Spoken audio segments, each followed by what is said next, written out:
Please subscribe to Face TV Africa and turn the notification on. Face TV Africa, ẹ jọ̀ọ́, subscribe, hete. Face TV was swoop. Brother Island are black. Navy blue check. Yakama. Yakama. Yakama. Yakama. Yakama. Just see bro.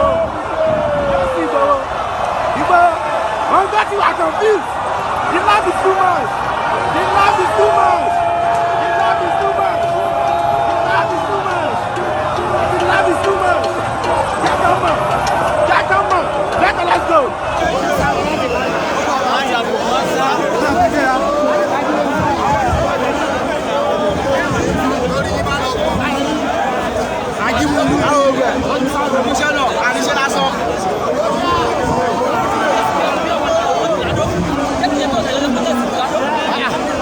Mấy cà phê cá sơ này.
Media bringing the walk closer to your doorsteps.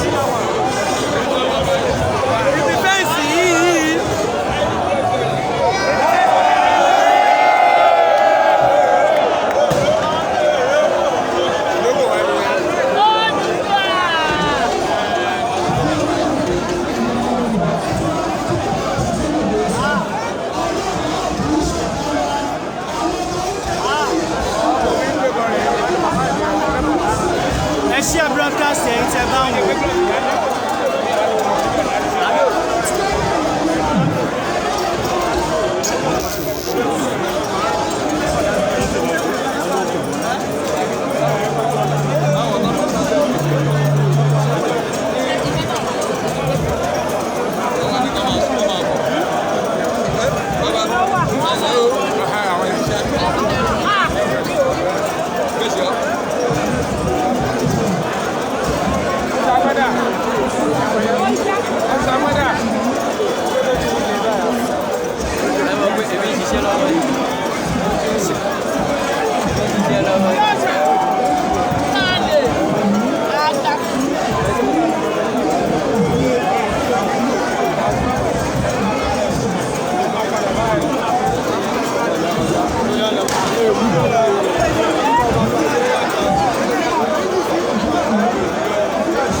ṣọ̀ gbà tó kò ní gbọ́dọ̀ ilé Èkìtì làwà yìí o Adékìtì ni o bá mi wà lórí ìta yẹn o ògùn àgbẹ̀ wa o àwọn ọkọ̀ lòdù wà lélẹ́yìí o ayé fẹ́ fún wa o.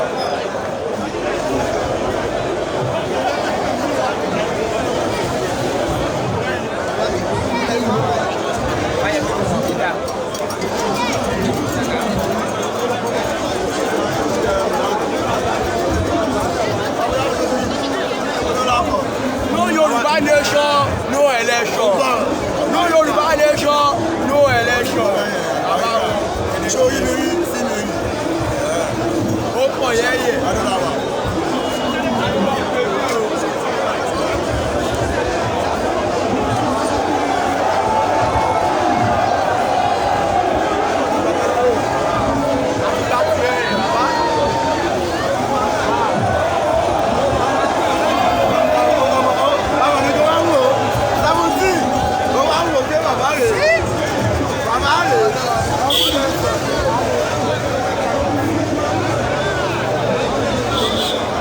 Massive crowd there.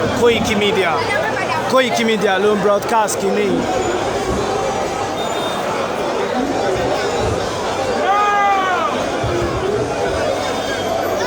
No other media house has the right to rebroadcast this. No one has the right to put their watermark except they acknowledge Koiki Media. Media house kọ́kọ́ gbọ́dọ̀ gbé logo wọn sí orí kìíní. This is being broadcasted by Koiki Media. Except you acknowledge Koiki Media, you have no right to put your logo. Don't and never put your logo on this.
Please subscribe to Face TV Africa and turn the notification on.